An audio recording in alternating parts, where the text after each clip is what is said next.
안녕하십니까, 팬더 원장입니다. 오늘은 이제 환기에 대해서 하겠습니다. 지난달에 했었으면 좀 더 좋지 않았을까라는 생각이 드는데 제일 많이 알려진 게 환기딱 아닙니까? 그 삼계탕에다가 환기를 넣어서 먹으면 땀이 멈춘다. 근데 사실 뭐 지난달에 그 햇빛이 쨍쨍보다는 뭐 거의 한 달 내내 비가 왔었죠. 거기다가 또 이제 홍수도 났었고, 그 다음에 태풍도 왔었고 그랬습니다. 어찌됐든지 간에 오늘은 환기를 할 차례입니다. 이제 환기도 인삼처럼 뭐 4년근, 6년근 뭐 이렇게 해서 이제 이야기를 하고 있습니다. 그런데 실제 요즘 나오는 이제 데이터들을 보면 굳이 6년근까지는 안 써도 되지 않겠느냐 이제 이렇게 이야기를 하고 있습니다. 그래서 4년근 이상만 있다라고 하면은 뭐 크게 문제가 없지 않나 이제 이렇게 판단을 합니다. 근데 이제 문제가 생기는 거는 뭐냐면 환기도 진짜 큰 거는요 제 키만 합니다. 엄청 큽니다. 작은 환기를 쓰다 보니까 이제 밑으로 이렇게 뿌리가 이렇게 쭉 내려가지 않습니까? 그러면은 최대한 위에까지 썰어야지 이제 두껍고 굵고 좋은 부위처럼 보이게 하려고. 그러니까 끝까지 쓰는 게 썰어버리는 게 좋지가 않고요. 엉간히 썰어주는 게 좋아요. 요즘 이제 그 제약회사에서 나오는 환기들을 보면 환기가 있으면 가운데 빵꾸가 뚫려 있고요. 그 다음에 이제 주변에 살짝 그 나무 껍데기 같은 게 이렇게 돌아가 있습니다. 그거는 그 나무 껍질로 돼 있는 부분은 사실은 약용 부위가 아닙니다. 너무 많이 위에까지 썰은 거예요. 너무 많이 위에까지 썰어서 이제 그렇게 되지 않았나 이렇게 생각이 듭니다. 그래서 고기가 없는 부분을 해주시는 게 좋고요. 그다음 두 번째는 환기가 이렇게 있으면 주변에 이제 테두리가 이렇게 심하게 나와 있는 것이 있습니다. 황토색의 테두리가 심하게 나와 있는 것이 있는데 그것도 역시 크게 그 상품의 환기는 아닙니다. 환기의 가장 큰 미덕은 땅분역을 막아주는 게 가장 크거든요. 그러면 약재 자체도 구멍이 숭숭숭숭 뚫려 있으면 어떻게 되겠어요? 새겠죠. 그래가지고 치밀하고 뽀얀 것이 그 좋은 환기입니다.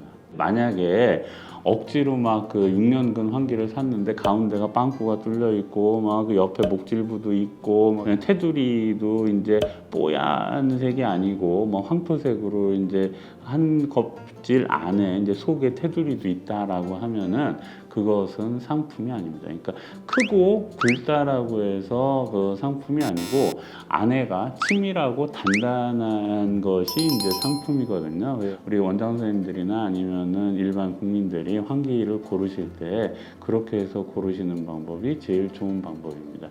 그리고 이제 예전에는 이제 환기가 이제 국산 환기도 이제 큰 것들이 많이 나왔습니다. 근데 이제 아무래도 가면 갈수록 그 중국산 환기가 들어오게 되고 중국산이 꼭 나쁘다라는 건 아니라고 제가 지난 시간에도 말씀드렸죠. 중국산 환기들에도 이제 괜찮은 환기가 있습니다. 그래서 이제 그거를 골라서 사용을 해주시는 것이 제일 좋지 않나 이렇게 판단을 합니다. 그래서 이제 환기 처음에 이야기할 때 이제 달다. 먹어보면 그렇게 뭐 달지는 않고요. 그냥 나무 씹는 맛입니다. 절대 이 맛을 달달하고 할 수는 없지 않나 뭐 하여튼 이렇게 생각을 해요. 그다음에 이제 따뜻한 성질을 가지고 있다. 겉에서 나오는 땀을 이제 수렴을 한다라고 이야기를 하고 있어요. 그래서 이제 아까도 이야기했던 것처럼 겉에서 나오는 땀이 바깥으로 새지 않게 하려면 환기가 어때야 돼요? 뽀얗고 치밀한 그 조직을 가지고 있는 환기가 제일 좋은 겁니다. 그 다음에 이제 땅분역을 막으러 간다라고 얘기를 하는 건 뭐냐면 약재가 껍데기까지 사람의 몸의 껍데기까지 작용을 한다라는 뜻이에요. 이제 그렇기 때문에 안에 이제 부스럼 딱지가 있든지 종기가 있든지 하면 환기를 쓰게 되면은 이제 나쁜 거를 밀어내고 새살이 이렇게 돋게 해주는 이제 그런 작용을 한다라고 되어 있습니다. 그래서 탁창생기, 창을 옹저 창양, 종기 이런 것들을 밀어내고 그래서 새살이 돋게 해준다라고 이야기를 하고요. 그리고 이제 맨 마지막에 험악소다라고 되어 있습니다. 허한 것에 이제 조금 쓰지 않는다, 많이 써라 이제 이렇게 얘기를 합니다. 다만 문제는 그 환기라는 약재가 이제 겉에의 표 부위를 이렇게 막아주는 역할을 하기 때문에 예전에 이제 여름철에 땀 나는 거 얘기를 했었었는데 우리 뚱땡이들은 땀은 안 나면 어떻게 된다고요? 심장에 무리가 옵니다. 심장에 무리가 오기 때문에 어느 정도 땀이 나야지 뚱땡이들한테 좋다 이렇게 한번 얘기를 한 적이 있었죠. 그렇기 때문에 환기라는 약재가 진짜 좋다라고 하더라도 너무 다량으로 쓰게 되면 어떤 부작용이 있느냐? 가슴이 답답한 부작용이 있는 거예요. 그래서 이제 환자분들이 간간히 이제 그런 얘기를 하는 경우가 있는데 예전에 보약 먹고 막 가슴이 터질 것 같았거든요. 그래서 전 한약이랑 안 맞나 봐요. 이제 그런 부작용의 가장 큰 것이 바로 환기입니다.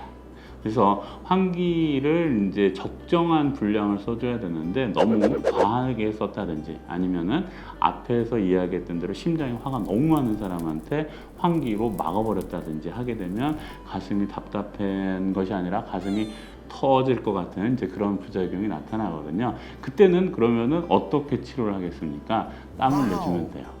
예를 들어서 그 환기를 사용을 해서 나타나는 부작용은 마항이라는 약재로 해서 이제 풀어주게 됩니다. 그 보약을 써서 잘못해서 그 가슴이 답답하는 부작용이 발생이 됐다라고 하면은 3요탕, 5요탕처럼 이제 마항이 들어간 약재를 가지고 그 부작용을 치료를 하게 됩니다. 다음 시간에는 다시 이제 소주로 해서 재미나게 또 만나 뵙는 걸로 하겠습니다. 네, 감사합니다.